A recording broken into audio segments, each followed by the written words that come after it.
আজকে আমাদের এই যে একটি সম্প্রীতির র্যালি আমি বলবো, সকল উৎসবকে নিয়ে ঘিরে যেটা আমাদের আয়োজন করা হয়েছে, এটি একটি বার্তা বহন করে। সেটি হচ্ছে আমাদের দলের প্রতিষ্ঠাতা বাংলাদেশের প্রথম রাষ্ট্রপতি শহীদ রাষ্ট্রপতি জিয়া রহমান যে বাংলাদেশি দর্শন বাংলাদেশিদের জন্য দিয়েছেন, যেখানে সকল ধর্ম বর্ণ গোত্র নির্বিশেষে সকলকে বাংলাদেশি হিসেবে একটি পরিচিতি দিয়ে ঐক্যবদ্ধ করার চেষ্টা করেছেন।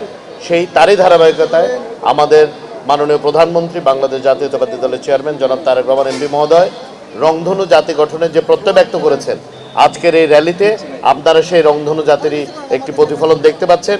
ইনশাল্লাহ সকলকে সাথে নিয়ে সবার আগে বাংলাদেশ নীতিকে দর্শনকে ধারণ করে ইনশাল্লাহ সম্প্রীতি ও সৌহার্দ্য এবং উন্নতির পথেই বাংলাদেশ এগিয়ে যাবে আমাদের সুযোগ্য প্রধানমন্ত্রী জনাব তারেক রহমানের নেতৃত্বে। সকলকে ধন্যবাদ।